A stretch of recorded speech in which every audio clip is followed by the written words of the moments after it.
Signifying Something with Steve Flato.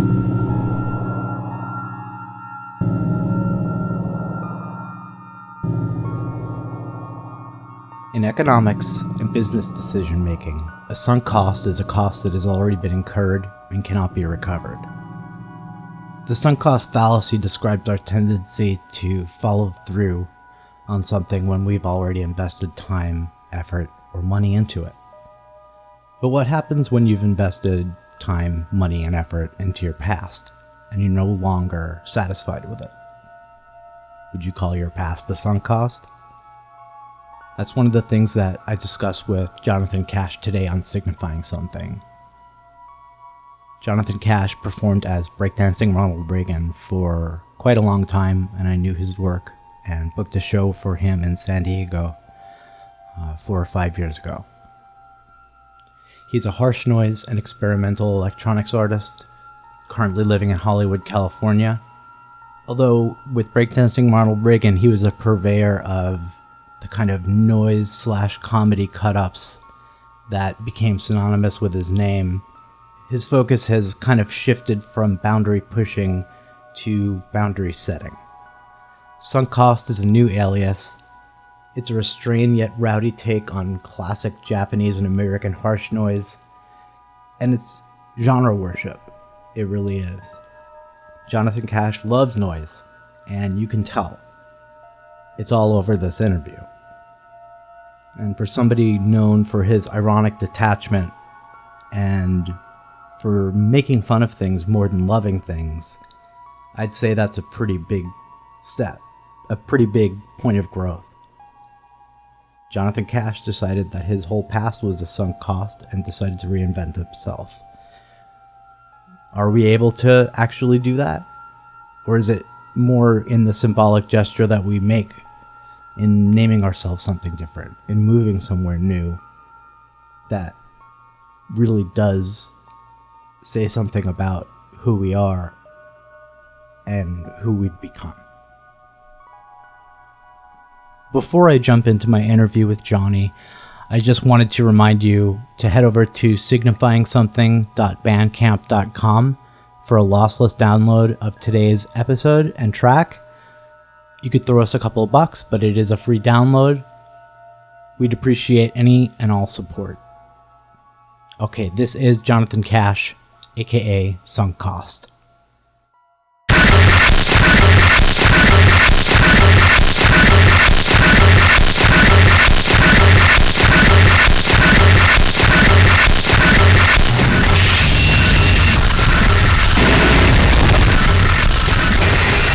I think maybe we should start by talking about Breakdancing Ronald Reagan right off the bat and kind of get it out of the way. Oh, fuck.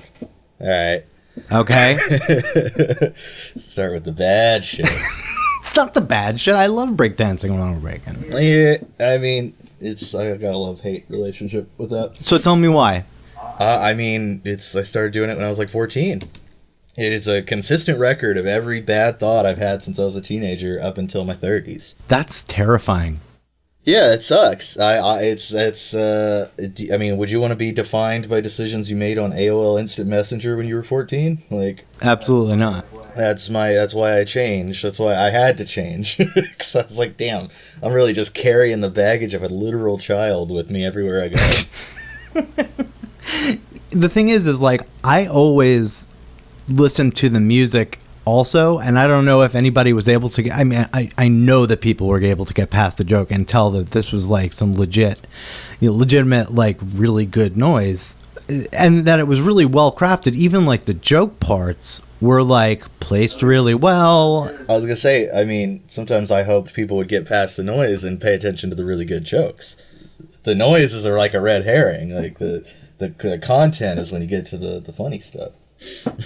No, that's right. I mean, like, if you're going to define a set, like, by Breakdancing Ronald Reagan, I would be like, oh, the one that you played in San Diego that I booked when it was you, Richard Cameraman, Alexis, and Matt, and then you guys came up and you played a show and you ended your set you kind of rickrolled us, but not with Never Gonna Give You Up. Oh, yeah, you played the other Rick Astley song. I did Together Forever. Dude, Together Forever is a legitimately better song.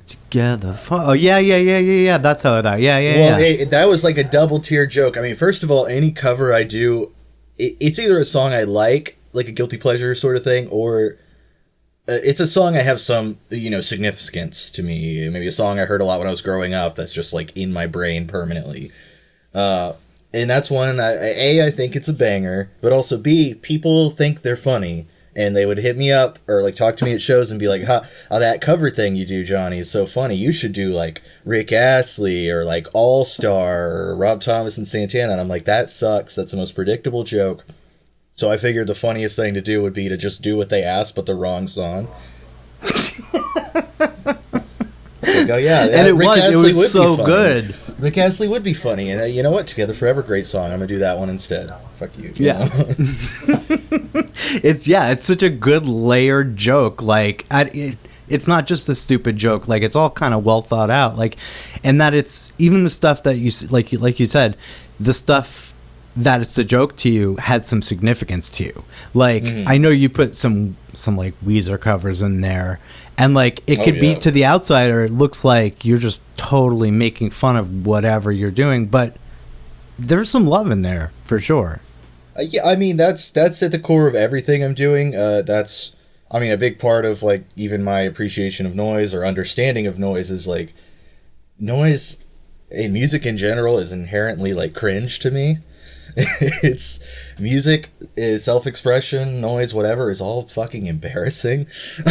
So I'm like, you gotta if you're not making fun of it, you're just kind of a prick.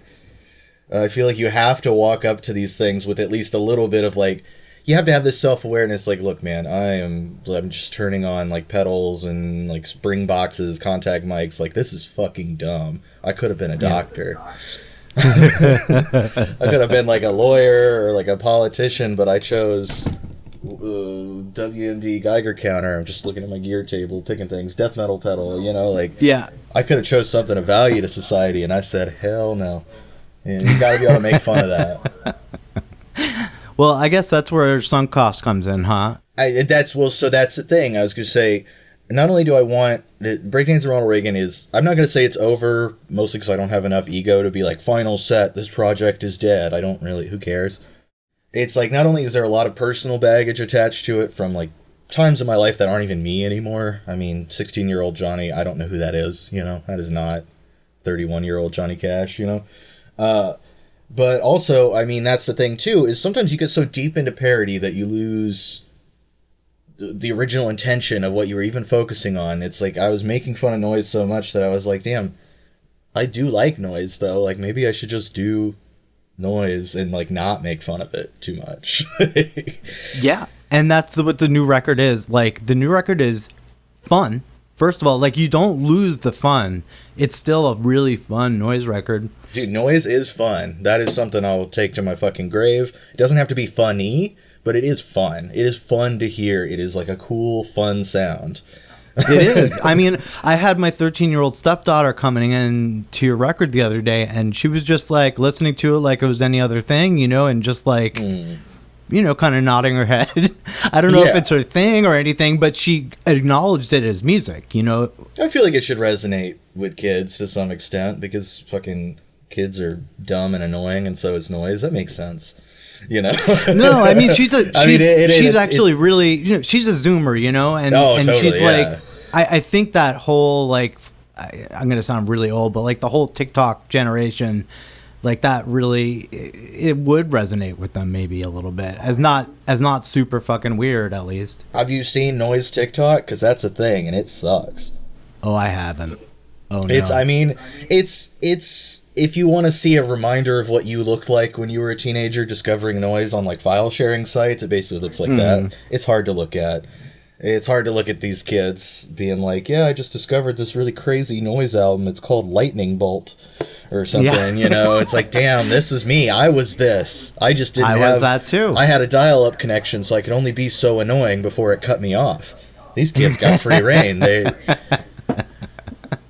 got fucking Wi-Fi in their pocket now. There's no stopping them. I mean... Yeah. I can't make fun of them because everything they're saying is like just as fucking stupid as everything I did. It's just I had limited means to express myself except forums and like AIM.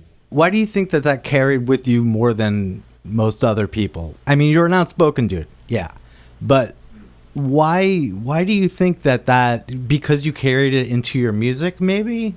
Because you carried it into Breakdancing Ronald Reagan, that sort of, even though you're making fun of that, like, noise dude with sunglasses, shirt off. Well, it's like you can only make fun of something so much till you just accidentally become it.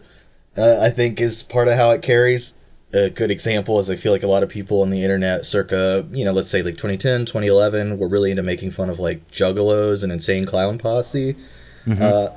I think I was one of those. I think a lot of people were, and I feel like the progress of humor in that regard, at least as far as internet humor goes, is like you're sort of, it's mean-spirited, you're making fun of something, but then there's sort of an ironic element that comes in where you're like, well, as a joke, I'm listening to this ICP song and talking about it on the internet. You think there's sort of a post-irony where it's like, you know what, I am listening to this ICP song even though you don't like it. And eventually that just becomes like, dude, ICP have a couple of good songs. Riddlebox, okay album.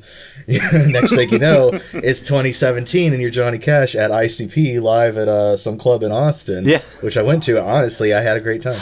I bet. It was more fun than most noise shows, I'll say. Yeah, I mean, I'm sure they put on a great show. Yeah. Did you see that book by the guy that he literally went to like every ICP concert he could? He followed Fish around too, and he started taking it like super seriously. I've actually always meant to read it. I forgot the author right now. He was the former editor of the AV Club, but Nathan Rabin. That's who wrote that book. Oh, yeah. No, I don't. You haven't heard that? Okay. No, I'm your classic shitty millennial who doesn't read enough. Oh, I only know it through podcasts, honestly. I was the guy on like MySpace. You know how MySpace had like a favorite music section? There was always like the reading section, and I would just like never fill that out. Like favorite books, I was like, I don't know, man. I have literally like I have 3 books in my house. I'm looking at them right now. They're sitting on a shelf. They're dusty. Okay. What are they? I have the Drill book, which is literally just a book of his tweets. Oh my god, that sounds great. Oh, it is great. I keep it in my bathroom sometimes. It's really... I feel like, I can put my phone down. Yeah, put my phone down, stop looking at Twitter, and instead look at Twitter. Twitter on the page. And then the other one is, I'm trying to pull up the name of this book. This is going to happen. I'm going to fuck up your pacing of the podcast here, but forgot I have the first manga collection of Berserk. The manga thing. That's it. But the most noteworthy book I have, and I've never read it, I don't intend to, but it's called If the World Ended Today, How Would You React to Saving the World or Helping the World, or Would It Be All Over for You? Oh my god. By Derek Medina, who's a guy who shot and killed his wife and posted a picture of it on Facebook. Wow. Yeah, he made a bunch of terrible self-help books on Amazon. I was like, damn, this title, I gotta own this. $6? Hell yeah. But you're supporting him, Johnny. Oh my god. He's in jail. Also, listen, it's wrong to order from Amazon. It's even more wrong to order murderers' books from Amazon. But the pro tip is, if you're going to engage in that level of capitalism, just keep telling Amazon it never got delivered. I have a $400 new mattress I got 2 weeks ago, free. I was like, nice. Damn, you guys lost my package again. Wow, thanks, Jeff Bezos. Yeah. Always fucking up, Sometimes they don't even tell you to return it. No. Well, if you say you lost it, half the time you don't even have to talk to a person. You get like an automated chat bot who's like, we're sorry to hear that. Would you like a refund on your card or Amazon credit? And I'm like, give that shit on my card. Let's go. Yeah. So that's the trick. That's how I justify my bad spending habits. Yeah, I mean, I used to pull that with DoorDash. There's somewhere out there's a fucking Uber Eats account that's like wanted by the FBI for scamming. Fucking hunting down my old Austin address, being like, dude, you did not pay for that Olive Garden. So that's right. So you're like a Texas dude, born and bred. Yeah, unfortunately.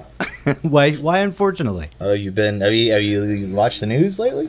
Well, yeah, I know, but there's so much good music and art to come out of Texas. I would say noise, especially the roots of noise in Texas are so good. I mean that's Richard Ramirez country, Black Leather Jesus country. Like, it's really where the most raw, like abrasive and just kind of gross subset of noise comes from. Like, the noise, honestly, in its like purest form, not to be one of those guys who's like, noise is meant to be fucked up and edgy or whatever, but I mean, literally, you can't get much weirder than fucking Richard Ramirez's vibe, you know? That's great. Yeah.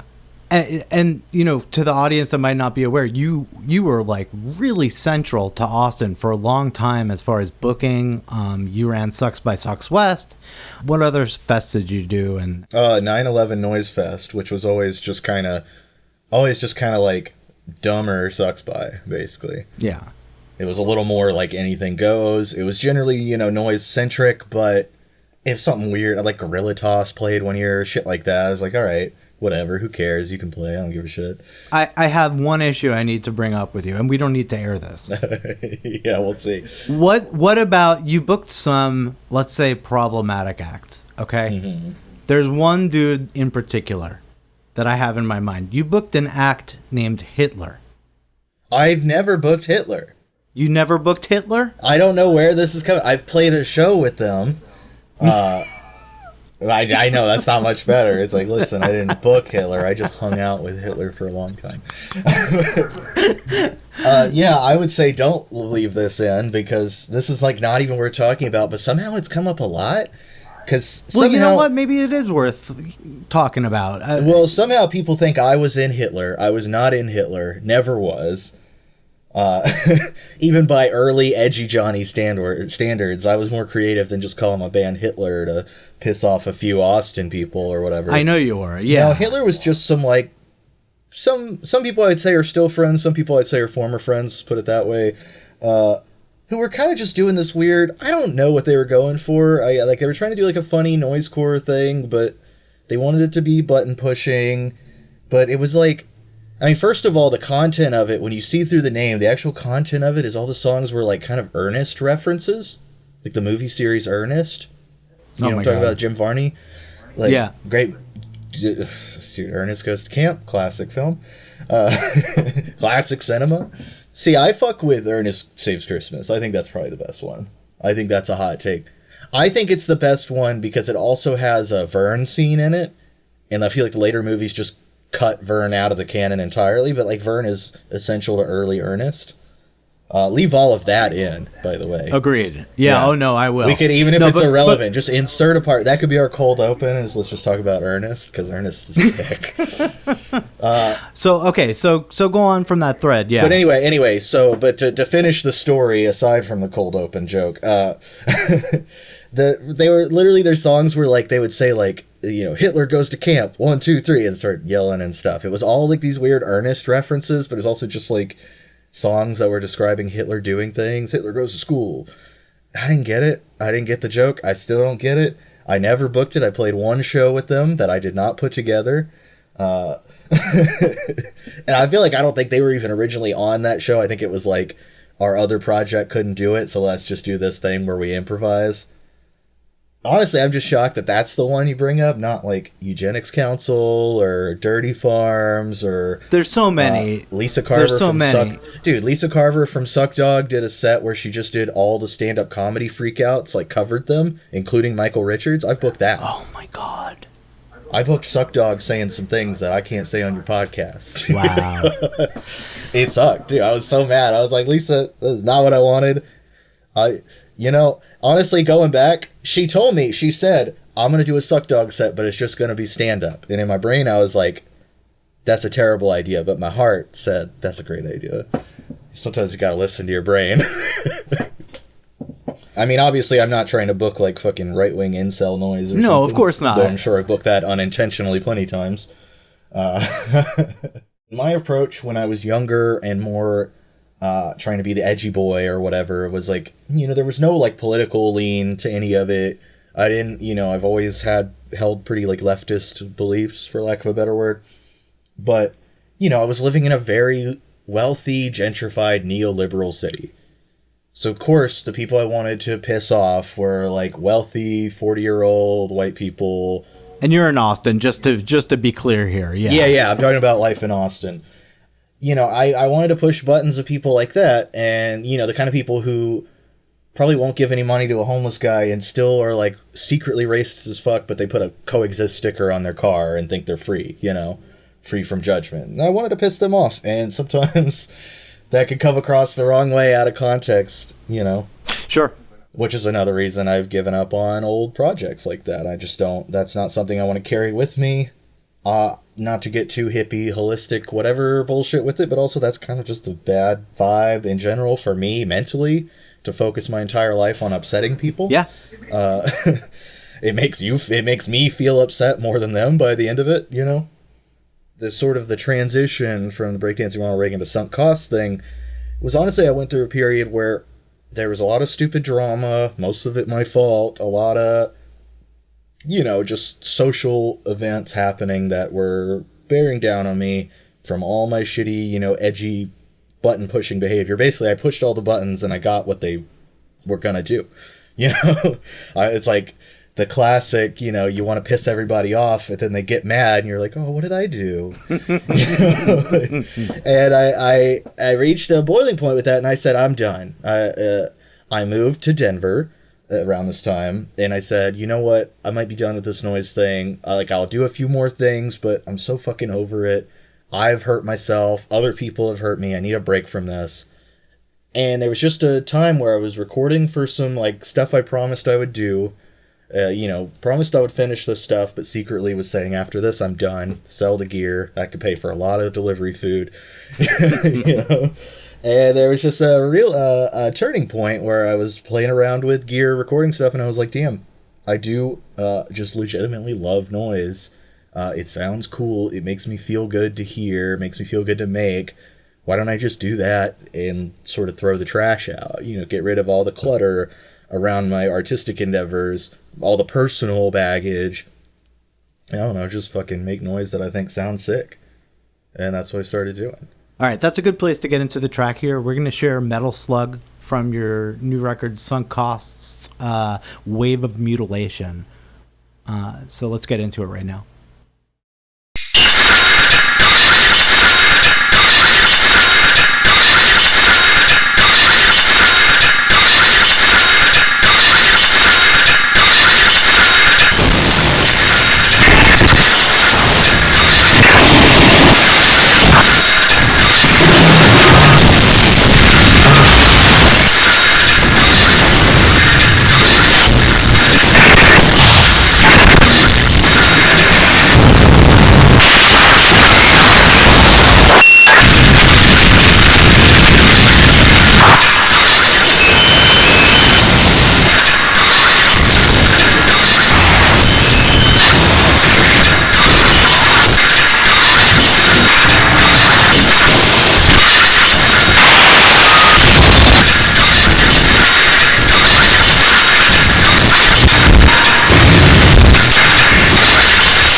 So yeah, that was Metal Slug by Sunk Cost, Johnathan Cash's new project. Post Breakdancing Ronald Reagan. We've talked about that. Let's talk about your time in Denver, because you did put on one fest there. You put on Ultra Metal, right? Two fests. Well, 2 years of it. You did 2 years of Ultra Metal. Okay. Yeah, you were supposed to play, I think, both years. Both years? No. We had given up on that by the time the second year ran around. Yeah. Okay. Yeah, probably. Yeah. That sounds about right. Let's just say I was going through some shit. I couldn't do that right then. That's why the podcast disappeared for 4 years. I had it all ready. I was promoting. I was like, this is the guy who does the It Follows at Night soundtrack, or whatever that movie's called. It Comes at Night. It Follows at Night. Well, it Comes at Night and It Follows came out around the same time. I was like, which one is it? Yeah. And they both had notable scores, I will say.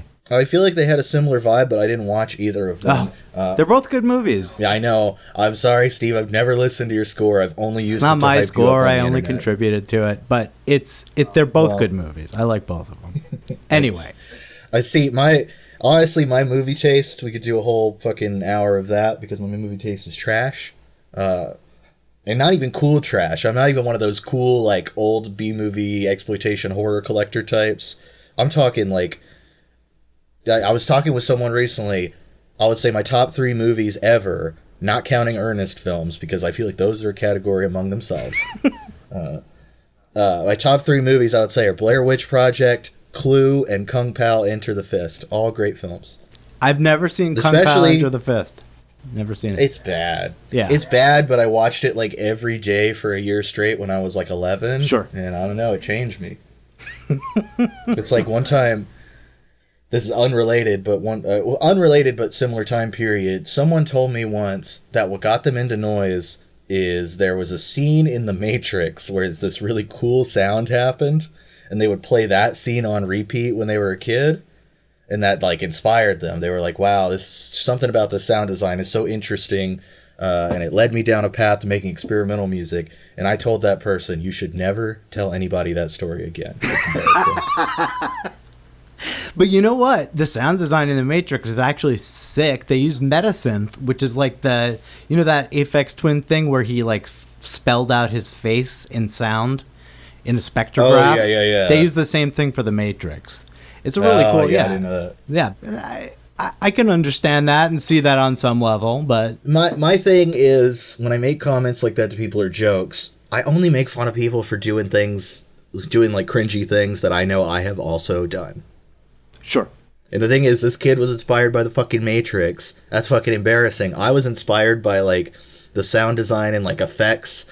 When you, like, kill an enemy in Final Fantasy VII, it makes, like, a white noise filter sweep when they die. I thought that sound was cool as fuck.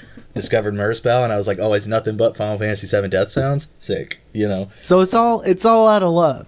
It's all out of love. There's so much stuff that you do that's... Yeah, it's all... I'm only punching inwards. Yeah.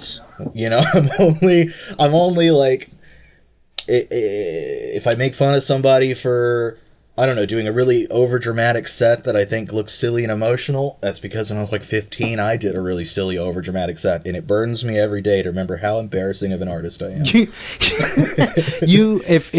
If you're unfamiliar, you need to look up Johnny's modular set, because it's really something else. You play a theremin. You play a modular synth, and you have no idea what you're doing. And an MS-20.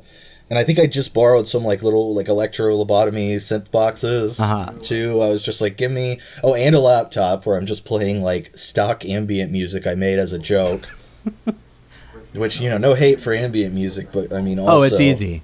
I love to hate on ambient music. Oh, me too. There's because I make it. There's no feeling better. Yeah, exactly. Yeah. That's why it's so sick to hate on noise when you're a noise artist. That totally makes sense. That totally makes sense. All right, let's go back. So let's go back through the timeline of your physical like relocations here, because I think that makes a little bit of sense as a through line. So you're in Denver. You've been on the 2 Ultra Metal Fests. What was your place in the scene there? Hard to describe. Yeah, that's the thing. Hard to describe because the scene there was very fractured by the time I got there, unfortunately, because of Ghost Ship. After the Ghost Ship fire, a lot of spaces got shut down or fucked with, and Rhinoceropolis, which was kind of the hub of experimental music in Denver, was one of such places that got targeted by people. You know, the city, the city came to look at it, ended up shutting them down, kicking them out. Like 10 people lived there, and suddenly were like homeless at like 2 a.m. on 40-degree weather. Wow. You know, snowstorm. Wow. All got kicked out at once by the fire department. And I feel like the scene, I don't want to say never recovered, because I think it has grown into something else, but the scene I knew from visiting Denver was long gone. Yeah. And I moved there expecting, because I played Denver Noise Fest a few years, I thought I'd get a little of that, and instead I got an eighth of that in random increments over the course of 3 years, and it was hard to pull it together. I was an outsider. The whole scene had become like outsiders to each other. It just like, it's the only city I can think of where the crowd is about 10 people for experimental music, yet there's about 10 different shows happening in one night because no one talks to each other. I can't talk much about my time in Denver for this interview because there's not much to say. I mostly shifted my focus to recording in that time. That was my roots in noise, were being a shut-in little teenager who just recorded all day. And then I'd say when I moved to Austin, I became very involved in live performance to the point that I almost never recorded it. And when I did, it wasn't what I wanted it to be. You know, it was very half-assed because I was all about the shows. And I say Denver, once shows were not readily available to me, I wasn't playing like twice a fucking week. I switched back to recording, and that fit in well with what sunk cost is. And that's basically what I did for about 3 years straight, is I just intermittently worked on recordings. I also developed kind of just a love of hearing noise again. Like, I started listening to new stuff. I feel like when you get involved with shows, you become so jaded that you start not even listening to anything. Somebody gives you a new tape, and you're like, oh, cool, that'll go in the bucket with all the other fucking new tapes that I don't listen to.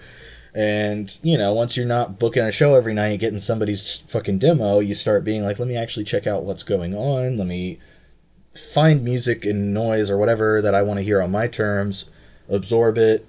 You know, that's what I was doing. I was listening to a lot of noise. I was working on noise. And really, it just felt like being 13 again, discovering noise, being like... That's fucking great.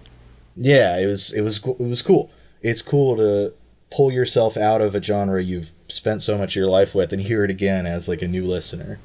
Yeah.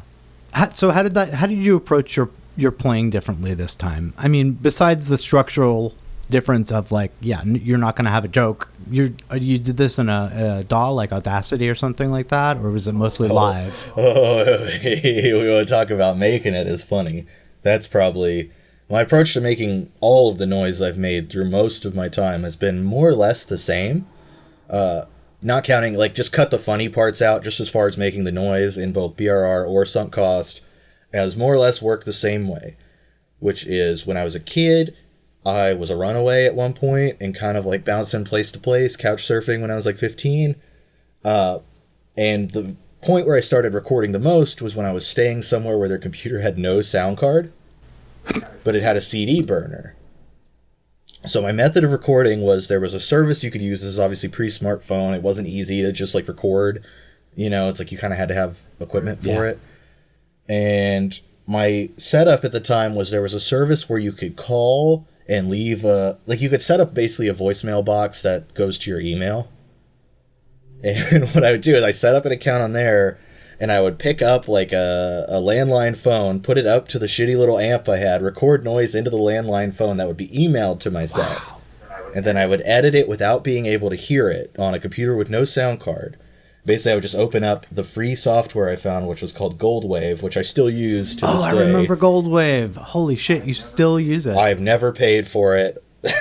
I've never paid for it, but I still use it. I just delete the trial and re-download it every time it stops me. Where do you even download it from? I think you could still get it. It still exists. Okay. They still update it. It's still like 20 years behind everything else. Yeah. So it's not like Cool Edit Pro where it was bought out. No, it's worse than Audacity, and I'd say Audacity is pretty bare bones too. It is. Goldwave looks even worse. Goldwave looks how you remembered it. That's all I can say. But what I would do is frankly, I was not confident in the quality of what I was recording because I didn't own very much cool gear. I owned a lot of like Dan Electro, Behringer sort of pedals. I was literally recording through one of those like little battery amps into a phone to like a low bit rate MP3 file. So it sounded awful. So what I would do just to kind of spice it up is I was like, maybe I should, mix it up. I started learning about like cut up as a concept, like cut up noise or just cut up anything, Plunderphonics, whatever, John Oswald, blah, blah, blah. Mm-hmm. And I was like, let me just grab random chunks of this audio and move it around. Keep it exciting, keep it changing over and over. But I couldn't hear it when I was doing it, so I was just grabbing like 1 second chunks of a 20-minute recording at a time and rearranging them. Here's Johnny doing aleatoric composition just accidentally. I love it. Yeah, exactly, yeah. And so I was doing that, and then the only way I could hear it was to burn it to a CD, which first of all, man, I had to go buy CDs with my fucking minimum wage Taco Bell job salary. And then I had to buy blanks, put them in, and it's like an old burner, so it took like a good 30 minutes to burn a disc with one track on it. And then I'd have to put it in my CD player, which was like a portable one that probably, it skipped a lot. It sounded like shit. Ate up batteries. Had to make sure that had working batteries, and I'd listen to it and just pray that it sounded okay. It's so interesting because I could see maybe even doing something like that as a process now, purposefully, but you did it out of necessity. And I didn't have a choice, and generally I'd hear the track and it would suck, and I would say, well, I don't give a shit, post. Or I would delete it and have to start all over again, which is basically what I do now. Yeah. The only thing that's changed now is I can hear the playback if I choose to, but I still like to just sort of edit at random, pan things at random, hit save, and just be like, God, I hope this doesn't suck. I think maybe that you're being a little modest, though, as far as the construction. I know what I want it to sound like. I think there's a point where you don't need to hear it to know what it's going to sound like because you've just edited the same thing the same way 500 times. I can look at a waveform and be like, okay, this is probably going to sound like what those tracks that you've heard sound like, But it's still completely random. I don't like to... Honestly, the longer I hear it, the more I scrutinize, the more I delete. I freak out. If I listen to any of this material as I'm editing it, chances are you will never hear it. Because I'll be like, this sucks. I hate this. I hate this part. I'm gonna. You don't reevaluate it later or anything like that? I reevaluate it one time. And even then, I have to motivate... what I do, I will put that shit on my phone, and I will go for a walk and listen to it. And I have to have enough money to go get a boba tea or some kind of reward for myself on that walk for listening to my own material. Yeah. I'm like a child. If you're not rewarding me for doing work, I won't fucking do it. And that's I have to reward myself to justify basic quality control. I want to talk about your move out to California and what you felt, what went sour in Denver. Oh, God. We're doing that. I have a phone full of funny anecdotes. And you're like, let's get to the... This is I saw the Sparks documentary recently, and it has such a shoehorned in sad part where someone starts crying. And I was like, you guys are clearly bullshitting this to make the documentary more depressed or more serious. But I do seriously want to understand you're in the scene in Denver. You're kind of not connecting the same way as you were in Austin. You're married at the time. You're with your partner. That's true. Not to necessarily talk about that specifically in your relationship, but that had to play in to your eventual move out to Hollywood. Mm-hmm. I mean, I guess, it's be kind of hard to... It would be a real, Seinfeld yada yada moment if I was just I lived in Denver. So anyway, I moved to Hollywood, sort of the tail end of the Denver story is just... I played a little bit. I definitely had friends and people I collaborated with in Denver. Most specifically, my friend Anton. Me and him had a thing briefly called Jump Scare, which I would say was somewhere between Breakdancing Ronald Reagan light, but also orange milk parody. That's describe it, because Anton's someone who loves Food Man and stuff like that. Sure. Kind of weird, wacky, hard-panned MIDI techno or something, So he definitely brought that sort of internet techno meme humor vibe to what I was already doing as the noise meme guy. And we did a few sets that way that were, some of them were good, some of them were bad. Our best set, unfortunately, was ruined. There was this feedback the whole time. And I was like, oh, I feel like such an amateur. I can't get my mic to stop feeding back. It's ruining the set. Everything else about it was perfect, but that feedback just ruined the set, ruined the vibe of it. And I stopped the set, and I felt so bad about myself. And then I looked and realized it was Keith from Echo Beds left his guitar plugged in and on. And I was like, thanks, Keith. Thank you so much. Oh, no. My boy. But I didn't really care. It was like opening a show at a coffee shop. I didn't really, I don't think that was where I was going to make it. Yeah, but that could ruin. Yeah, but that can ruin your headspace. It really can. Well, that's a huge thing with me too. I feel like I burned so many bridges over. Like, some people definitely think I'm like a diva about show quality. I feel like even you were worried about that. I feel like when you booked me, like every 2 seconds you were messaging me like, Johnny, I just want you to know it's not going to be the best. We're having some issues. It seemed like you were really concerned that I was going to show up and be like, what the fuck is this, That's Steve? not necessarily why. I did that because you were such a pro at putting on shows that I didn't want to look like an amateur next to you. You just didn't actually play any. You looked at it through the lens of the internet. Yeah. I learned that trick from a friend who played this festival in Denver once. It was like a synth techno sort of bill called Gold Rush. And I feel like it inspired me how much he lied, because his band played last for nobody and got cut off because it took them too long to start because of technical issues. But when that dude got home, his post was like, thanks to everyone in Denver, thanks to Gold Rush Festival, had a great time, fucking awesome. I was like, damn, that's how I need to start representing my shows. Yeah. 99% of them were trash, but you never saw me get on the internet and be like, wow, thanks for not coming, dick. Instead, I was like, yeah, great show. Had a great time last night. It's like, actually, I was. And it looked like a blast from my perspective. It looked like a fucking blast. Well, a lot of them were fun. Yeah. I have a lot of great memories from that time, but also, I'd say for every good show, there was at least 10 where I was like biting my nails, smoking cigarettes outside, thinking like, this is the last one. Yeah. And I even got to that point in San Diego, and I probably put on 10 shows. Yeah. Yeah, well, that's kind of how I was in Denver. I tried, but it just really, I didn't want to start over again, being a local show promoter, booker from the ground up like I did in Austin. Yeah. That sucks to do once. I don't wish that on anybody, so doing it twice, I was like, hell no. Yeah. Well, that's nice that you probably don't have to do that where you are now. I mean, you moved out to California, moved out to Hollywood. Take me there. What the hell happened? Yeah. I don't know if you know this, but I'm going to drop a big news on you, but it's hard to book shows because there's a pandemic happening. That's so true. I didn't even think of that. God damn it. Yeah, it's kind of, you got to really be like in the know to know that that's going on, but I know. I just don't have my nose to the street. Cut all of that. Oh my God. Cut that, but don't cut that. Leave me in saying, if you make pandemic related art, I am upset with you. Why? Because I don't want to be reminded of this. Like, it sucks. It's boring. I'm bored. It leaves me alone with my thoughts, which are never good. Please don't. It's like, I hate things that date themselves. I don't want a period piece for my fucking noise project. Yeah. I don't want people to hear my track called like SARS-CoV-19 extra sick mix or whatever. Like, no. It sucks. It's a bummer. I don't even like it. There's a few Public Enemy songs where at the beginning he's like 1989. I'm like, dude, well, now I can't listen to this because I know it's not 1989. Really? So I feel like you're bullshitting me.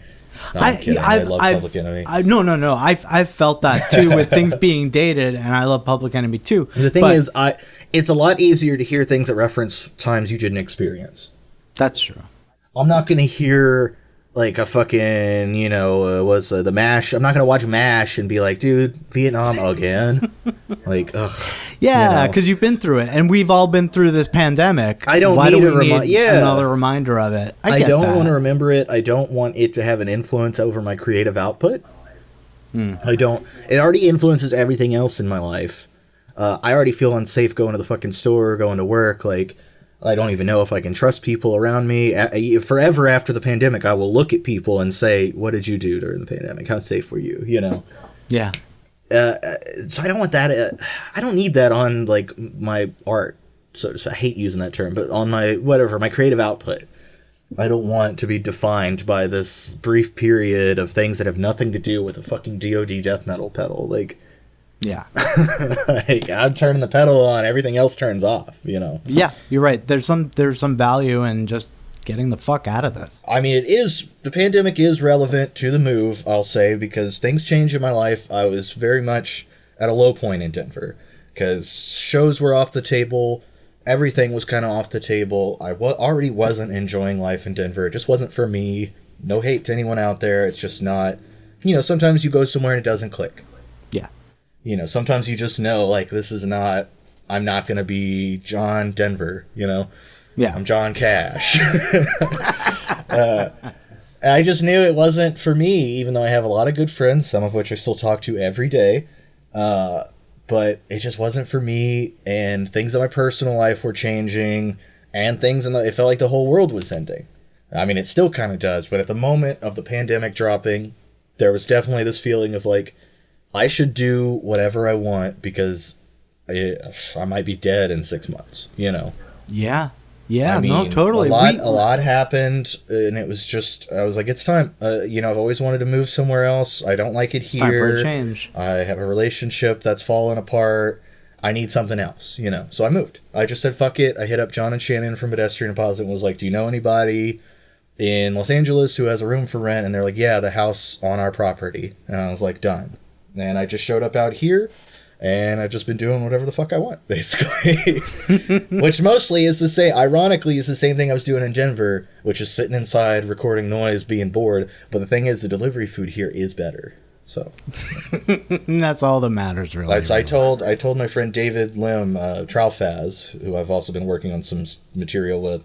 But I was talking to Trowfaz, and he was like, well, what brought you out here? Because he lives in like Northern California. And I was like, man, if I'm going to die of COVID, I'd rather die in walking distance to a Jollibee. Fucking Jollibee's good. I've never had it. Chicken Joy. Never had it. It's funny. I'm talking about how sick Jollibee is, but I'm like slowly transitioning into being like a vegan or something lately. So, but LA's got sick vegan food too. So I'm like, well, this is great. It's a place where you could be a vegan and eat like spectacularly. I am eating. If I eat only vegan here, I am eating better than the meat I was eating in Denver. Denver food is god awful. Sorry, Denver. I've gained 30 pounds from being in Buffalo. We moved around the same time, right? When did you move out there? We both also didn't we both drastically lose weight due to poverty and depression? We did. I had lost like 75 pounds. I was down to 140 from Crohn's disease and depression and poverty. You're right. Yeah, I lost so much fucking weight in Denver because I was broke and I don't know. No drive. I didn't want to do anything, Depression. I withered away. Yeah. But then the inverse, the B side of the depression record hit, and I started eating only eating and having no other hobbies, and now I'm back. Oh, so happy to have you back. That's good. Yeah, back to extra crispy, Yeah, so now I'm in Los Angeles, living in Hollywood. Johnny in Hollywood. Hollywood, Johnny Cash. Yeah. That's it. Recording noise. Most of Wave of Mutilation was made in Hollywood, in this very bedroom, in the studio, quote unquote, aka my bedroom. And so where'd the title come from? I know it's a Pixies reference, but that's it. That's it. Just like that. I mean, honestly, it's a reference to the Pixies, but also kind of a reference to another noise artist I like, which is Paranoid Time, which in itself is, I think, a Minutemen reference or something like that. But one of his tapes or CDs, I want to say the word specifically is mutilation. Like every song is like blood mutilation, cannibal mutilation, or something like that. And it's just kind of him being tongue in cheek. And I've always thought that was cool. I like that perspective of like I like the perspective of teasing about noise tropes while also actively engaging in them. Yeah, let's talk about noise tropes for a second. Because I never fucking understood it. I just never understood the, like, gore covers. And I'm not a metal dude. I understand that's, like, a reference point for some people, but that is mine, for sure. That is your I am definitely point. I am somebody who came from a background of metal, death metal, grindcore, gore grind, black metal, etc. Like that is how I discovered noise. I discovered noise as more of a subset of like noisecore, of like, you know, fucking bands like that. Discharge or fucking, I mean, I guess a more obvious one for people would be like Agoraphobic Nosebleed or some shit like that. And that got me into like noisier hardcore, grindcore, etc. And eventually I just heard noise and I was like, oh, this is like, noise is just like punk if you only keep the like weird solos and the rest is gone. That's how always people. I anytime I played a show. That's sort of what I thought. Yeah, that's sort of what I thought walking into No Fun Fest for the first time. Like that was my first real fair, yeah. like experience. Damn, you know? I wish I could have. I was slightly too young to go to that. I wish I could have gone. Yeah, I went that. to 2 years. I went to 2005 and 6, I believe, or 4 and 5. I don't remember. The only thing close to my No Fun Fest experience for me is I played Voice of the Valley once, and me and my friend were the ride from the airport for Carlos Scafani. That dude, man, we were jamming some Britney Spears Hell in the yeah. car. It ruled. That guy rules. He's a Yeah, nice guy. and he put on a legendary fest that I still think about pretty much every week to this day. I still watch videos of it. Sometimes I just read the lineup when I'm like, it's aroused. It's our Woodstock. Yeah. It was just like, damn, what a fucking list. Yeah. Like, just list my taste for me, okay. Minus Sonic Youth. I do not care about Sonic Youth. Oh, I care. You can leave that in or cut it if you want to. I don't care. I'll leave it in. I love Sonic Youth. Mostly I just never heard it. I mean, my background was metal. I was never... Honestly, any sort of, like, rock music I came to later. Like, indie rock and stuff. I have heard very little Sonic Youth. So Pixies came later. Yeah, minus, like, obviously I heard, like, fucking the Fight Club song or whatever. Like, everybody's heard that. But yeah, no, totally. Pixies is like a 2-year-old interest for me. Really? Only recently, like, I always knew a couple songs by them that I liked, and then I was like, you know, what does the rest of it sound like? And that's the thing, I was walking down the street, walking down Santa Monica Boulevard, and I was listening to Pixies, and Wave of Mutilation came on, and it clicked in my brain. I'm like, that's such a funny, corny noise title. And I put it in my phone. I have a list of, like, dumb ideas in my phone that I keep forever, and that was one of them. And when I needed to name this tape, I was like, that's the name. I can't get out of my head. I gotta name it fucking Wave of Mutilation. It's perfect. It does sound like such a noise record. But that's really funny because that was my formative stuff, was that rock stuff. Like, I never got in from the metal end. A lot of people do. So it's sort of like always a mystery to me, the kind of like tropes that are carried over from metal into noise. It doesn't necessarily like repel me unless it's truly fucking awful. Yeah. But it doesn't necessarily attract me either. Yeah, I mean, I missed all of that somehow. I had an interest in, like I've always loved, like, emo. I love, like, Christie Front Drive or, like, Mineral or some shit, which is funny. I just said that sentence out loud, and that's what Seth said on I listened to your episode a couple days ago with Seth, and he says that. And I love shit like that. I love old emo, whatever. So you would think I would have at some point bumped into, like, Sonic Youth or, like, Pavement. But honestly, I don't remember what Pavement sounds like. I only recently heard what is that band called? It's another one of those bands, and I've liked classic indie bands. Yeah, God, what is name some to me. Remind me. Give me some classic indie rock right now. It starts with a P. What is it? Not Pavement. P. Polvo? Polvo, yeah, that's it. Polvo. I heard Polvo recently, and I was like, this is sick. I like to consider myself somebody who ingests a lot of music since I was like a teenager, even younger. I feel like I started buying CDs when I was like 5. I love music, blah, blah, blah, all that shit people say, but there's so much I just somehow miss. I heard Bauhaus, Bela Lugosi's Dead like 2 years ago. By the way, hated it. Not into it at all. I'm not into it either. Not a Bauhaus fan. But yeah, I only heard it like in like 2018, maybe 2019. And I was like, that's what that sounds like? I think I'm guilty. I feel like, maybe you vibe with this, we're the Wikipedia generation. We're the early internet generation where we discovered a lot, but also there's some shit like, I feel like I've read enough like movie synopsis online to like know what the movie is, but I've never seen Taxi Driver, but I definitely have read the plot. Yeah. I've read the Wikipedia article. I know how it ends. So I feel like in my brain, I'm like, I have seen Taxi Driver. I have listened to Bauhaus. Yeah. You've seen the cultural response to it. Exactly. Yeah. I know what a Bauhaus fan looks like. I know what they listen to. I know how they act on the internet. I know what venues they go to. I know how they can relate to me, which is like Nurse Wound. That's how you get the goths in. Talk to them about Nurse Wound. For some reason, they love that.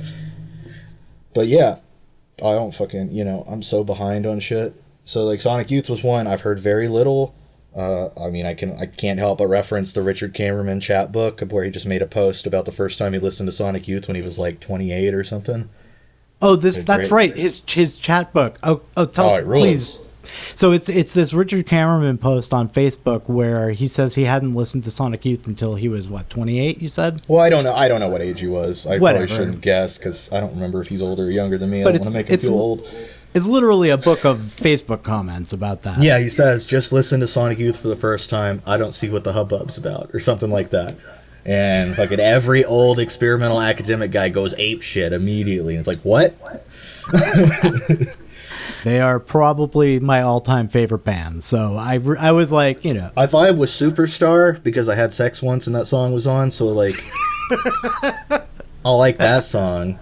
But I don't know much Sonic Youth. I've never heard Goo. I know what the album cover looks like. Actually, I don't know. Maybe I've heard Goo. I don't know. I don't know what songs are on Goo. Oh, it's got Cool Thing, I think, right? Yeah. Yeah, it's Cool Things on there, yeah. Yeah, I've heard Cool Thing because, I've done what I always do when a band like this comes up. I look it up on YouTube and listen to, I skim, I click around the song, and I'm like, yeah, I know what that sounds like. Let's talk about it. Classic millennial approach. I've heard 5 seconds of this material. I will review it now.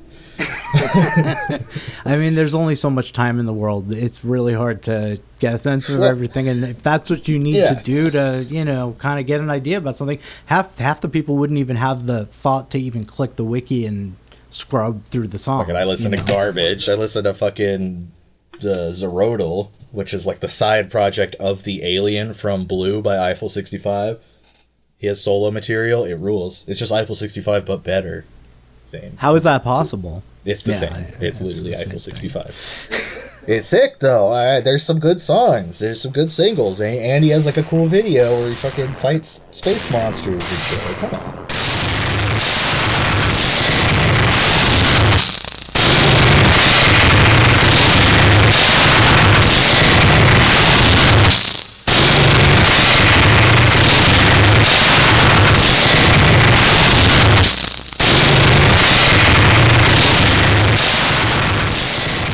Hey everybody, I'm taking a quick break right here just to remind you, head over to signifyingsomething.bandcamp.com for a download of today's episode, plus a lossless download of Sunk Cost's Metal Slug from Wave of Mutilation, his new cassette. All our episodes are free for download on our Bandcamp, and they include a track from the artist being interviewed. We depend on donations to keep going here at Signifying Something, so I really do appreciate it. Okay, back to the interview.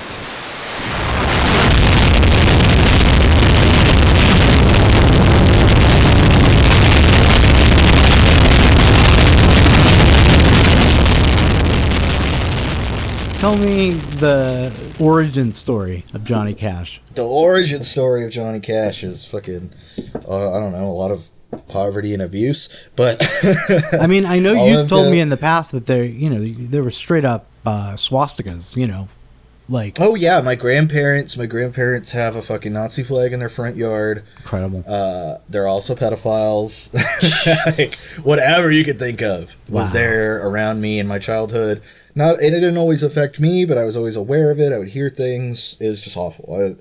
A lot of bad shit, a lot of bad stuff in my childhood, but specifically, artistically, what was going on in my childhood is my mom was a major fan of 80s hair metal and stuff like that, or just old hard rock, old hair metal, blah blah blah. And she was actually involved as a radio personality, I guess you could say, in the local kind of like bad hard rock station, Oh, wow. which is now defunct. I don't even remember the name of it, but it's gone now. It got bought out. But she was like on like the morning radio show, one of those trashy, like Tom and the Gang in the morning, honk honk, that kind of crap. She was one of those. They would play fucking Bon Jovi songs and then like joke around. So I grew up around a lot. The Morning Zoo. Yeah, exactly. That sort of vibe. I don't remember what it was called. I know they had a recurring skit that was like, "What's down Adam's pants" or something. Oh my god. And I didn't understand that was supposed to be like a sexual joke because I was like 5, and my mom would like turn it off when we were listening to her on the radio. She'd be like, "We don't want to hear this part." I'd be like, "Why not?" I remember my mom playing Howard Stern every morning on the way to school. Oh, see, my mom was not into that. My mom is a very classic suburban American in the sense that she does not want her child to be exposed to anything sexual or like, honestly, anything multicultural.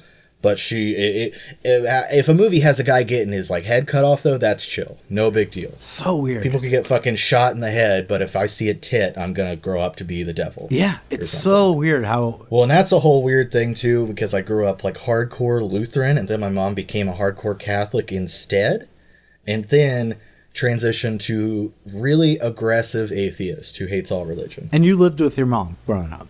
Yes, for most of my childhood. I lived with my dad for part of it, but yeah, mostly with my mom around Houston. We bounced between Houston and New Orleans at one point, but mostly I'm from Houston.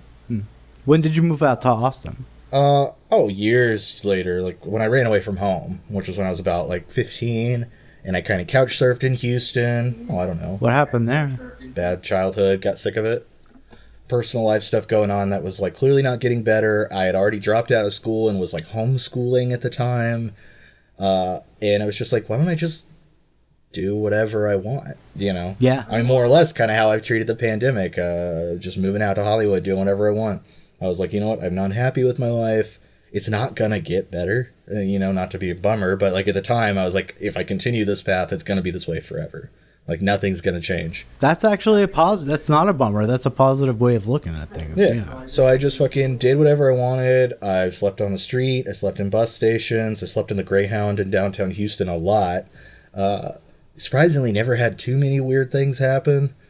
Nobody like tried to fucking kidnap me or nothing. Mostly just other weird people would talk to me, and nothing strange. Really made some friends even probably, but. Eventually, I ended up moving to Central Texas because I had a family member who lives kind of outside of San Antonio, and I was out there for a bit, and I grew up in Houston, and I knew about noise at a young age because my track was like, my mom already knew about like, I guess entry-level, quote-unquote, metal, but still, like, when you're like 10 and you already know about like Black Sabbath, that's pretty cool. Yeah. It's a little bit of a leg up on the music hierarchy or whatever. And I discovered other stuff like that. I got into more metal. I got into just whatever, discovered like hardcore, blah, blah, blah. I was fucking 12 years old buying like a Pig Destroyer CD, Wow. So eventually that entry to music combined with obviously the internet, eventually discovered noise at a very young age. Like probably 12 going on 13, I knew what fucking Merzbow was. Wow. Which funny side note, I fucking hated it. Fucking 13-year-old me hears Pulse Team and I'm like, this sucks. Ow, I hate it. Which I feel like is probably most people's reaction, but it sucked. I feel like I would send it to my friends on AOL Instant Messenger as like a joke to fuck with them. I'd be like, check out this new song, and it would be like some noise thing, Yeah. like Masana or something, and they'd be like, ugh, Johnny, shut up, I mean, I originally saw it as a joke. The Merzbox was posted as a joke on a forum, and I was, That kind of fits with what we were talking about earlier, was sort of like humor transitioning from like ironic to sort of a post-irony. Is I think I started embracing noise almost ironically. I was like, this is so fucking stupid. What a joke. Who would ever like this? Wouldn't it be funny if I listened to it? Wouldn't it be funny if in my 30s I'm still fucking doing this? Like, here we are. I started to connect with me more. I sort of connected it with... I do like weird sounds, I told you the story about the Final Fantasy VII sounds. Honestly, when I was a kid, I would cut my ear in the shower and do sort of a weird EQ thing with the sound of the water in my ear, Which is totally, that's just a fucking fixed wah pedal, but like natural. Natural fixed wah. You're just filtering it, yeah. So it just it started to make sense to me, and I got into it, but I was too young. I was 13, 14. I couldn't go to a show, though the few times I did when I was a kid, when I either snuck out or convinced my mom to drive me, I was scared to death. There's people fucking drinking, doing drugs, smoking, everybody's weird, everybody's 30. I'm like, I'm not supposed to be here. Like, I went to some Super Happy Funland shows. I don't know if you're familiar with that space, but it's like, it's a fucking weird space in Houston, been around forever, just classic trashy art space sort of thing. Trashy warehouse, fucking clown dolls everywhere, paint all over the walls, that sort of vibe.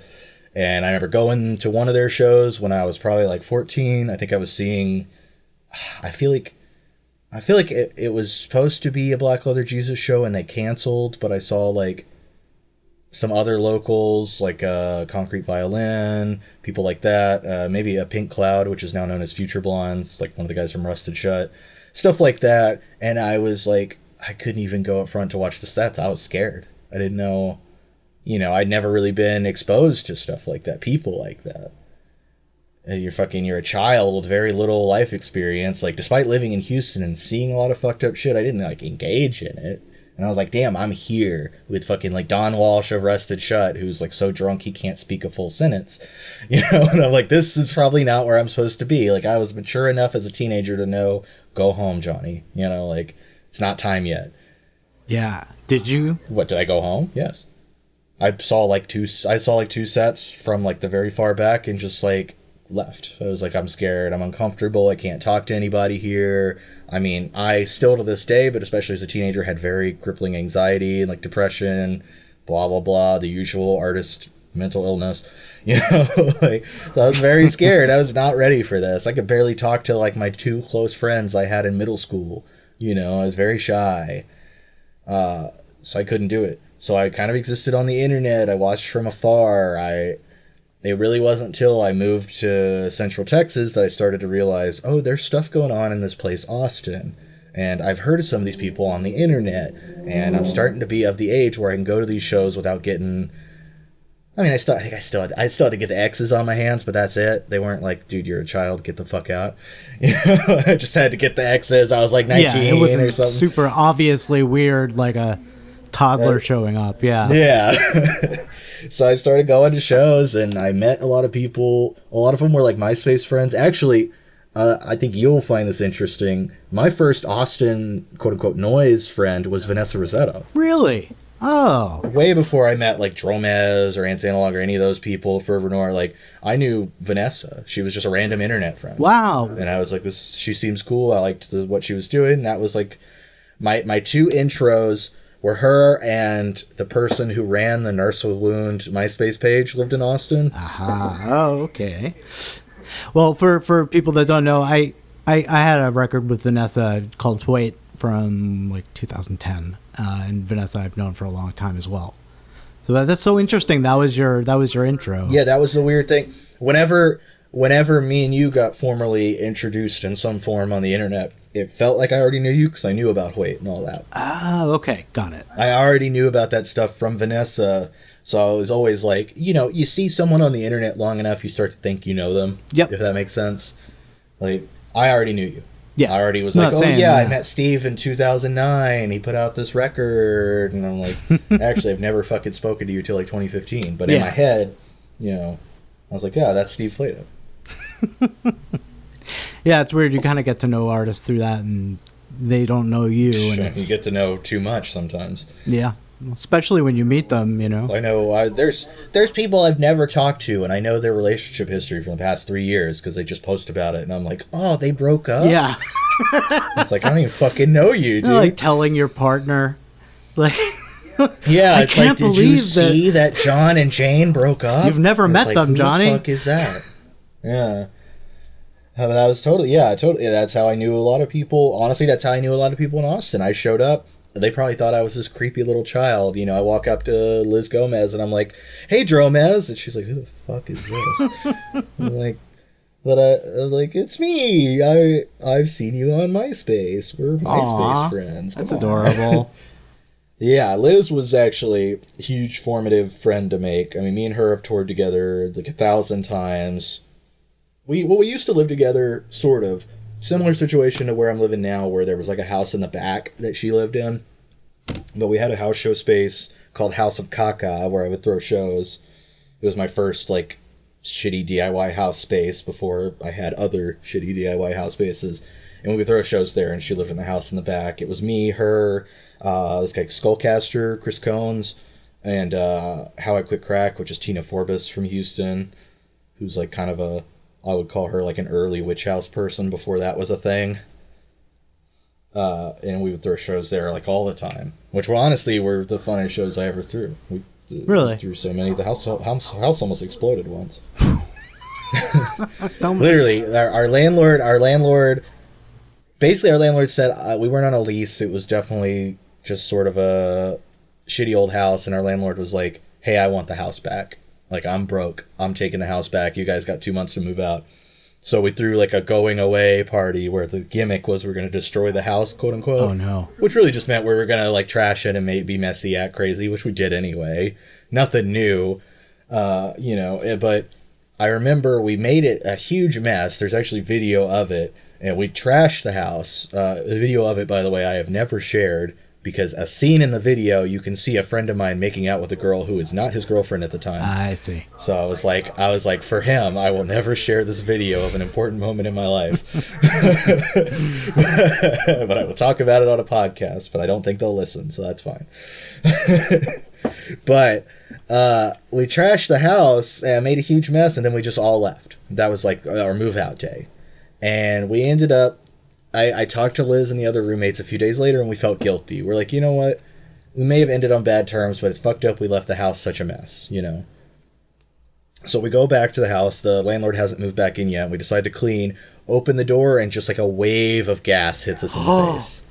Somebody turned all of the stove on and just left it leaking gas. Oh my God. I think I knew who it was, too, and I'm not naming any names, but I'll say he sold drugs on a dry erase board at his house, and I bought them from him a lot. Whoa. Yeah, he had the good Molly in Austin. So I was like, I forgive you for almost killing my entire neighborhood. Dude, good Molly, good acid. Hey. I don't even do drugs anymore. No, neither do I. I know it. I'm a nice boy now. You're a nice boy. boy. Most I do is caffeine, and I need to quit that too, honestly. I was thinking that the other day. I'm so uneven. Like I need 2-3 energy drinks a day, and it's getting to the point where it's like I'm spending like $50 a week on energy drinks. Like, what the fuck? Yeah, at least. It's crazy. Yeah, and it's also like it's very bad for me. Yeah. it's terrible. It makes me do things like talk about my life on a noise experimental music podcast. And I feel like that is a bad side effect. I feel like that is detrimental to my growth as a human. So Johnny was psyching himself up for this, and he made a cameo, the website with celebrities, and you got a celebrity to say hello and psych me up for the podcast. Yeah. I got him to psych me up too. I feel like we both needed it. I feel like we both can be kind of down in the dumps sometimes. Yep. You know, trying to push us over the edge. It psyched me up, man. We did it. We did it. But yeah, so to pull it all back to some sort of timeline of my development. Because I've never talked about what predated Breakdancing Ronald Reagan. Yeah, tell me about that. It's so stupid. It is the most dumb shit. When I was younger, in my 20s, I didn't want to talk about it because I was like, this is so embarrassing. Now I look at it, I'm like, this is way more interesting than my first noise recordings were, which were just me trying to copy other noise, you know? Yeah.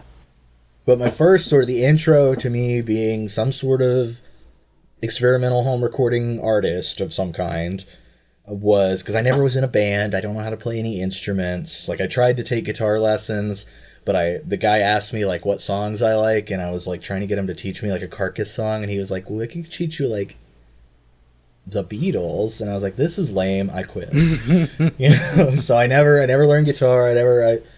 I don't understand how to make music. I don't even understand what music is. I had a very embarrassing experience in a car in Vermont recently where somebody was talking about like their friend Tyler Keene, who told me to mention him on this podcast. There you go. Hi, Tyler. I think he unfriended me. Oh, hell yeah. Come on. Go unfriend me again, Tyler. It'll be okay. Tyler was talking with another friend of ours about a guy they know who like is just, despite being someone who plays in bands, not just noise, but plays in like rock bands, is like very musically ignorant. And like he doesn't know, like one of the examples is like he didn't know what the bridge was in a song, like what that means. Sure, yeah. And I chimed in and I was like, wow, he doesn't know what a bridge is. That's obviously this thing. And that's like, you know, the record stop moment. Everyone looked at me. They're like, "That Johnny, that's not what a bridge is." What did you say it like, was? "Damn it." I think I said it was the bridge. It's like the little singy part they do right before the chorus happens. It's a bridge to the chorus. No, not quite. It's what you say is like a C. I know. Yeah, it's like a C section. Yeah. I was corrected, and I felt so bad, and that's going to be one of those intrusive anxiety thoughts forever. Oh God, I hate those. I know. I'm going to remember that like I remember. I'm going to remember that like I remember all my embarrassing, you know, childhood statements. That's going to be in there. It's like the time I was so confident about what a bridge was. Like, what a fucking idiot. I know what a bridge is. I did not know what a bridge was. So I don't know anything about music is the point I'm trying to make there. And I was really like, I knew a little bit about like noise and noisecore, but most of my focus musically as like, I was probably like 13 at the time. I was really into like, a lot of like gore grind and weird stuff like that.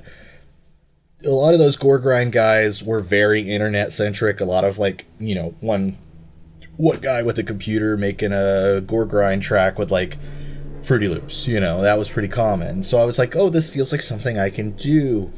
This is something like a 16-year-old at his computer can make. I can do that, you know?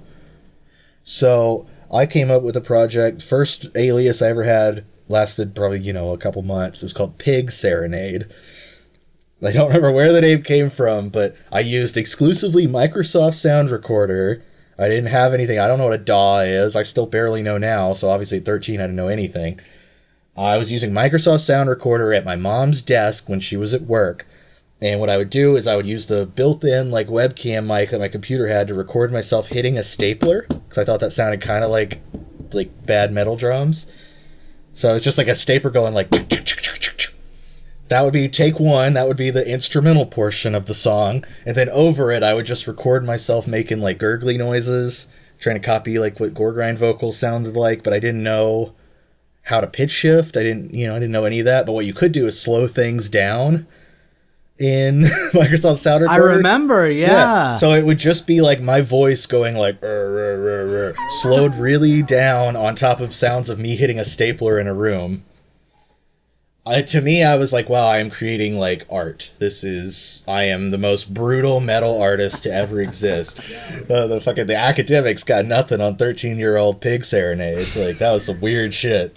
I don't know what was wrong with me. I mean, what I'm hearing is like, this is a person that is desperate for some sort of outlet. And you're like, yeah, just doing it in any way possible. You didn't have the training, but you're making your own way. Yeah, the classic home recording artist's story, I guess. Yeah, I just really wanted. I had no talent, so obviously I was drawn to experimental music. You know. Well, I would disagree. I think there's a lot of talent in music, and I think. I mean, honestly, the more you get into making noise, the more you realize making good noise is like fucking like 1 in 1,000 chance. It's difficult. You got to put out like 20 tapes till you put out a good one. You know, like it's hard. It is hard to master a sound that has so few rules. Not saying I've mastered it, but you know what I mean. Like, no, you're absolutely right, and I think you hit on something there. When people diss Merzbow for doing too much, it annoys me because there's so much quality Merzbow, and I'm like, I will never come close to this. It's work. If I recorded every day till I'm dead, I will probably never do something as good as like Pulse Demon or Venereology or something. Sure. So when someone wants to drop that hot take that's like, oh, actually Merzbow's not that good, I'm like, no, dude, literally shits out perfect albums sometimes. Like most of us will never do that, and if we do, it'll take a lot of effort. Honestly, like that's one of the reasons like I kind of don't like when people get down on artists that are prolific, because I like working. I like working, and I know artists that like working and sharing their work, and I don't know. I don't think that we have to be so precious about it, you know? Well, I love being prolific. Now I don't as much. As you get older, I feel like quality control is inevitable, hopefully. Yeah. No, of course. That is an important thing. But when I was a kid, I really loved the idea. I was really... Because, like I said, I got a metal background, so I was really into this one site. It was like metalarchives.com, which is still up now.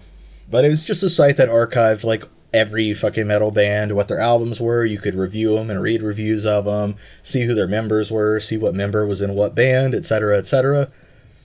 And a running joke is people would always point out the page for this grindcore band called Agathocles, which ironically I don't even really like this band that much. I didn't then either.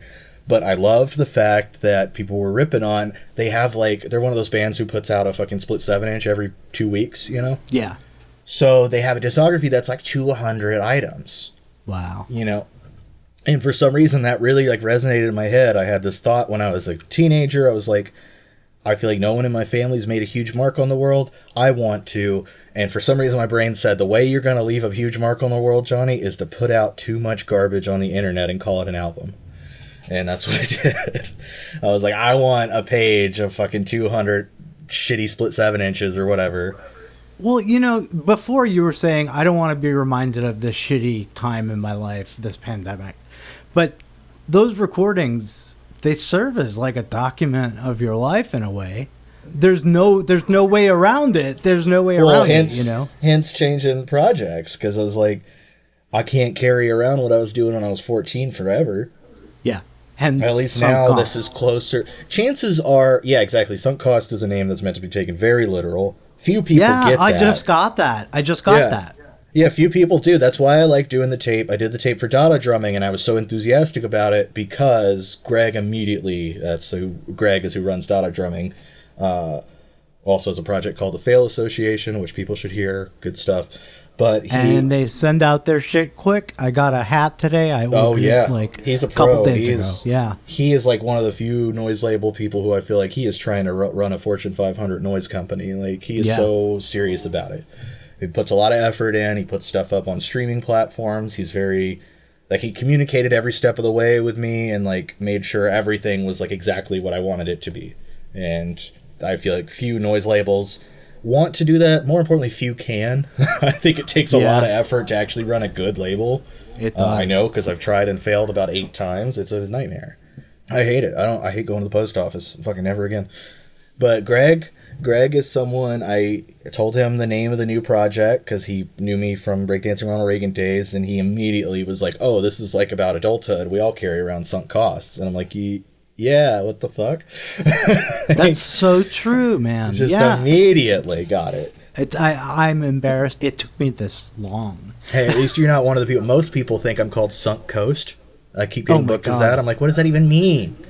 Yeah. That's the name of like a 95 emo band. Because you're in California now and there's earthquakes. Damn, this coast is sunk. You know what I'm saying? Yeah. I don't know.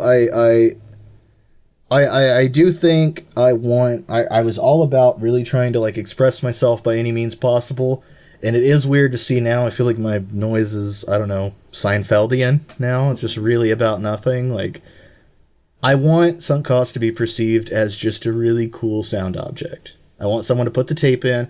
Honestly, I want to be a tape on the shelf of a collector who's barely listened to half the shit he's got. You know what I mean? I just want to put little noise artifacts into the world that don't represent me or anything. They're appreciation for the genre and what it sounds like, and that's that. And that's totally what sunk cost is. Like, it is a sound object. I don't have the tape in my hands, mind you. But when I was listening to it yesterday, it's like it's an abstract sound object that you feel is almost palpable. I mean, it's genre music. It's genre worship. I am trying to put it's in the best way. You love it, and it shows. I just love noise, and that's all I'm trying to make. I'm not trying to push it forward or set it back. I'm trying to be fucking B tier for life, man. Like second place, good place to be. That's all I want. I just want to have a fun time. Right on, man. Well, tell me about the track Metal Slug in particular. Like anything that you remember about the process, certain sounds. Oh God, I don't remember. Well, I mean, most of my tracks are. There's like a beat at the beginning. You know, that's just a weird loop of like a spring box. I thought it sounded cool, and I just sort of went with it. But like you know what I'm talking about, like one spring reverb tanks. Yeah, like, I have one of those in my room, and I just was like, oh, that sounds cool. And I was like, sometimes I like to. Honestly, that's something I'll say unapologetically Merzbow influenced. I feel like he's always had this good thing where he will come up with a certain loop or sound that's sort of the core of a track and let that ride while he sort of builds around it. Mm-hmm. And I think that's definitely influenced my work. I like pick a little moment in a recording session that sounds cool and let that be sort of a center point of the track. Maybe let that run mono throughout the track while I sort of pan around it and sort of envelop it. You know, trying to come up with more corny buzzwords to say Merzbow worship, you know. What you're telling me is this is a lot more intentional than you made it sound before. It is. It's intentional. It's intentional, but I don't. When I make a 2-second cut, pan it to the left, and put it 3 minutes into the track, I don't listen back to that. No, I understand immediately. Yeah. I don't have enough time. I can't cut up a fucking 20-minute track, or in this case, a 60-minute tape, and listen to every millisecond. If you're going to make 150 cuts. Yeah, exactly. So it's still, even when I can play it, even when I do choose to sort of play it back and pick over it, I don't, what can I do? I'm already in my 30s, I only got so much life left. I can't be listening to fucking my own recordings that long. But the funny thing about this tape, I've mentioned it to you before, and I want to highlight it, is for some reason Greg, the head of the label, refers to it as my most mature outing yet, and that is a flat out lie. Why? That is false advertising. It's not mature. It is definitely, it's sound-wise, it is mature. It's still really, really fun. Yeah. That's the thing. I still want to be fun. The titles are a little silly. Metal Slug is literally a fucking arcade game that I think is fun. Wave of Mutilation, the album title, is obviously a Pixies reference, like we talked about earlier. Cranking Out Bob Marley is the name of a track. That is a line from Three Little Pigs by Green Jelly. I just thought it was a funny line. I don't know. I don't even smoke weed. But to me, it reminded me of Honkin' on Bobo by Aerosmith, which honestly that's their live album. I have thought about calling a tape of mine Honkin' on Bobo, but I was like, I don't know. I still don't fully know what that means. It has something to do with heroin or jerking Neither off. Neither do I. Oh my God. I don't like the dual. Neither do I. I remember that record coming out and being like, no. They did not call it Honkin' on Bobo. Well, I think it's supposed to be a drug thing, but it also sounds like a jerking off thing. It does. It just sounds like a gross thing. Yeah. If someone told me, you can't come in here, like if I knock on the door and someone's like, don't come in, I'm honking on Bobo, I'll leave. Me too. Yeah, like I don't feel comfortable with this. Whatever's going on in there. But yeah, I don't want to know Bobo or anything about him, man. Yeah. The album's definitely, I wanted it to be more playful. Sunk Cost, when it started, I was very focused on getting rid of all the funny aspects of Breakdancing Ronald Reagan. And I did a few Breakdancing Ronald Reagan sets right before the start of the pandemic. Like just some rare ones, like some people asked me to do it, and I was like, you know what, I will do it. And I realized, like, I still do like having fun. I still want people to like laugh. I don't want it to be fully black and white tape cover, arms crossed, blah blah blah, Yeah. So I was like, this, which is what you were mocking before, Yeah, I was slowly becoming it as exactly. And it's hard to find a balance. I don't want to be a fucking parody of myself, but I also don't want to be a fucking academic artiste, fucking serious fucking noise bro or anything. It's just not who you are, Yeah, like it's got to represent.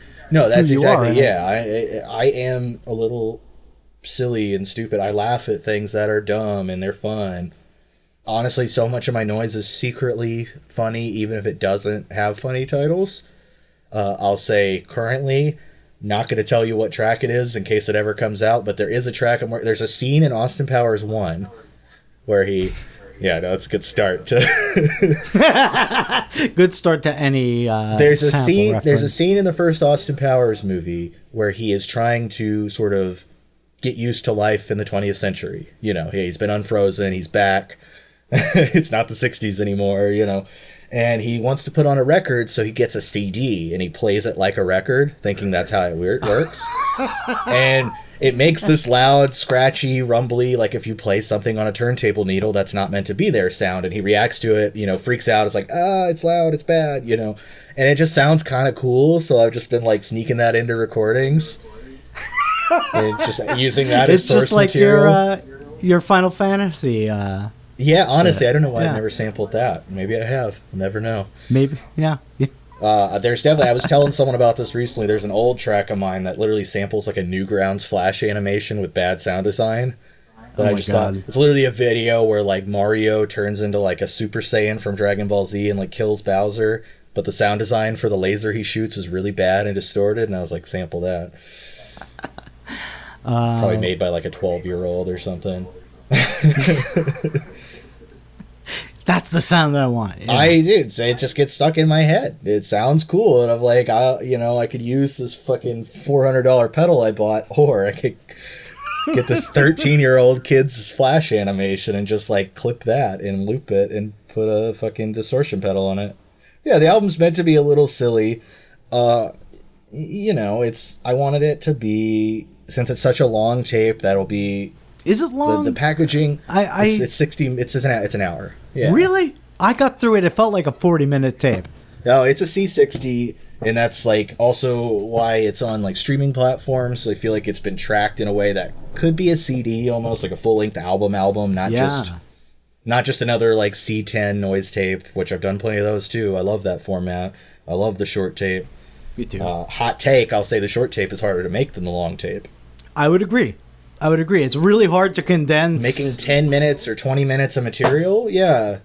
How do I make 20 minutes I'm confident in? The thing about this tape, it's 60 minutes. If 10 minutes of it suck, you got another 10 minutes to make up for it after that. Or whatever. Like, there's 8 tracks on this tape. Well, 7, technically, because one of them is a track repeated on accident. That is my fault. That's right. You told me about this. Yeah, I'll confess this now. My greatest fear. We were talking about anxiety, intrusive thoughts. I think about this every day. I'll go to my grave with it.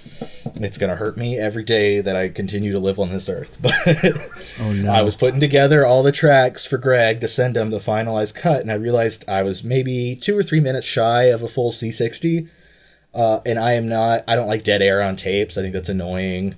I don't want to be one of those people who's like, yeah, side A is 43 minutes, side B is 46 minutes or something. You know what I mean? Like, yeah, that would bug me too. Yeah, I can be very OCD about that sort of thing. Side A on a C60 needs to be 29 minutes and 59 seconds, or else I won't do it. So I was like filling in time, and I was like, we'll just make a filler track. Let me just go through my random files of like uncut, unmastered crap and grab a 2-minute chunk that sounds cool. Sort of throw it in to get me to that C60 line, and I accidentally used a piece that's already on the B side that's already on the A side. Just completely put it on accident. It's different. It's not literally the same. It's like an unmastered, unedited cut, just a little slab of something that became a track otherwise. It's a reprise. Yeah, that is the joke that I want to make. I'll say that's intentional, but literally I just threw it in, sent the tracks to Greg, and then listened to it after, because I was like in a hurry to go to work, and I was like, oh god, oh no. Oh my God. I wouldn't check my email for like 2 weeks, because I was like, Greg's going to email me back and be like, Johnny, what the fuck? I will say I didn't notice, so... Well, it's noise. I hate to be that guy about it, but there's only so many ways you can make junk metal through a distortion pedal till you repeat yourself, Mm-hmm. And I'm sure there's other sounds that are unintentional repeats, but this one is a literal yes. If you hear it and you're like, damn, haven't I heard this already? It's because you did. One thing I love about noise is that it could be very functional and like utilitarian. Yeah. Harsh noise wall. Like, you could listen to that while you sleep, you know, like. Yeah, no, totally. I used to listen to stuff like that to sleep. And then I got too involved in the scene and too jaded. Now I'm like, damn, I'm listening to someone else's work when I sleep? Fuck you. No, it's I'm kidding though. I do have a thing. I like repetition. That's obviously, I think it shows in some of the tracks, having so many little looped sections that kind of keep going but don't really build to any specific place.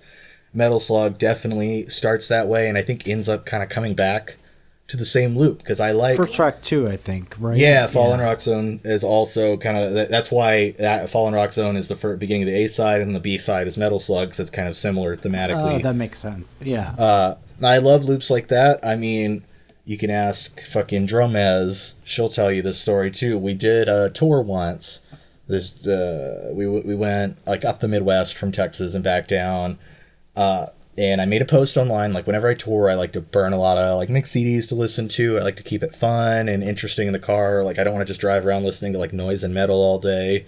Yeah. You know, sometimes I need a break. I mean, mostly I don't even listen to stuff like that in my like personal time. I want to listen to fucking Jimmy Eat World or whatever, you know. And I was making a mix CD, and I put a post on Facebook. And I just said, making mixes for tour, suggest me something to listen to. And the first comment immediately was a friend of mine from Australia. Don't know what happened to him. Disappeared, as all internet friends do sooner or later. Yeah, I hate that. Right? Yeah, there's so many people that I started talking to when I was like new to experimental music that are just, they don't exist now. I don't know. They're just not there. But this guy commented, and he said, this song on repeat. And it was, I'm going to send you the song. You don't have to listen to it right this second, but just for reference. But it was the song Sky High from the Daytona USA soundtrack, the arcade racing game. I remember. Yeah, great game. I mean, I'm not a huge racing game fan, but, you know, whatever. It was a good one, though. Yeah, I remember. Yeah, it's like similar. I feel like I tell people, and they're like, oh, Cruising USA. I'm like, no, Daytona USA. And then I block them. They are not my friend. How dare they? Yeah. Actually, both are valid. If you like Cruising USA, you are valid. That is my... I don't remember Cruising. I remember Daytona. Oh, dude. Cruising, Daytona, whatever. They're all the same. You fucking drive around, listen to some, like, cheesy techno, whatever. But the song Sky High, he said the song Sky High from the Sega Saturn version, I'm pretty sure. I don't think it was the arcade version of Daytona USA on repeat. And I didn't take it literally. I made a bunch of mixes, but one of them was just that song on repeat. And I put it on in the car. I told Liz the story, like, oh yeah, this guy said, play this song on repeat. And we fucking loved it. And for, I'd say, about 90% of a 2-week tour, we only listened to that song. Literally, I've heard it thousands of times. I'm going to link it in the comments. Yeah, I can hear it in my head. It's one of my favorite songs still to this day. If you put it on for me right now, if it was playing right now, we'd have to stop the podcast because I need to focus. Like, I mean, it's one of those things song. Again where it's like that post irony where you're... Yeah, I love repetition. I love like fucking terrible ironic trash, and this just they coalesced into a perfect...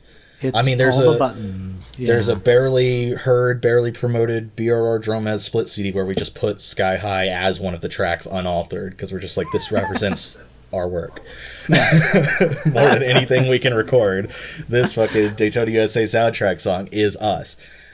So much that I remember we listened to it every day for like 2 weeks, and then like a couple weeks after the tour, Liz gave me a ride to like run some errands, and she comes to pick me up. She still has the CD on in her car. Never took it. I love it. Things like that. I love stuff like that. I love repetition. I'm definitely somebody who can listen to the same song for fucking weeks. I think that I would think that maybe is a part of my art in some form. Yeah.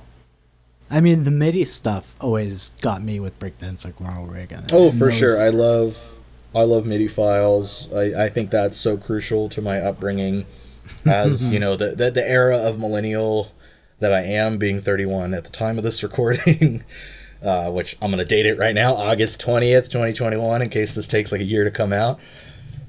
Now you'll be shamed forever. But I don't know. Yeah, I love shit like that. I love MIDI. I remember having like the early cell phone where all you could get was the MIDI ringtone. I remember thinking I was so cool that I got a MIDI ringtone of So Fresh and So Clean by Outkast on my phone. But yeah, I don't know. MIDIs are crucial to me. I think they overlap with my music taste as well as like just technological advancements I had to live through. I think it's crazy to look back on a MIDI ringtone as considered like high tech, high tech for a phone. Now it's like I don't even think I can play a MIDI file. It has to be like an MP3 rip of a MIDI file to even play on anything I own. You know? Yeah. I mean, you're what you said. You're 32. 31. 31. Going on 32. Okay, so you're like 6-7 years younger than me, but we're like grandpa millennials, right? Yeah, so I definitely feel that way. Yeah, I feel closer to Gen X than Gen Z. Yeah, and me definitely. Which is also why I was such a piece of shit when I was a teenager. Blame them Gen Xers. Those are my peers. Those are my elders. Dude, Gen X sucks. I'm gonna say that right now. On my hot take, you can leave this in or you can cut it. I mean, boomers are bad, but Gen X, honestly, come on, guys. Gen X are the generation who made like one gay friend and said they were no longer bigoted, then continued to say homophobic jokes. That's Gen X to me. They're like, people call millennials participation trophy generation, but like, no, Gen X I feel like did the bare minimum and then just was like, well, you know, I mean, I got like 2 friends who like aren't cis hetero white dudes, so I mean, we're good. That's enough. And I was like, no, it's not enough, man. I've reached my quota. Exactly. No, Jesus. My diversity quota has been met. Time to listen to more Sonic Youth. Oh, Johnny, you still haven't lost the flair for the controversial. I know. I still suck. I love it. Well, thank you so much, Johnny, for being on the show. Again, the new tape's Wave of Mutilation by Sunk Cost. And what's the label again? I'm sorry. Dada Drumming, right? Yeah, based out of Fort Worth, Texas. The only good thing happening in Fort Worth. Straight up. Well, thanks again, John. So that's our episode. I wanted to thank Johnathan Cash again for his time and for sharing Metal Slug with us from his new cassette Wave of Mutilation by Sunk Cost. Again, you could head over to the Bandcamp for a download of this or any other episode, plus a download from the artist being interviewed in lossless quality. You could pay what you want for the episode, but we do depend on donations to keep going, so please contribute if you're able to. We'll be back soon. This is Steve Flato, and you've been listening to Signifying Something. Can make it turn bad.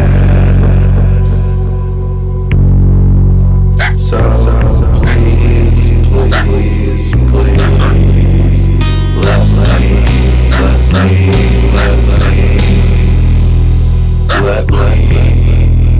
get right.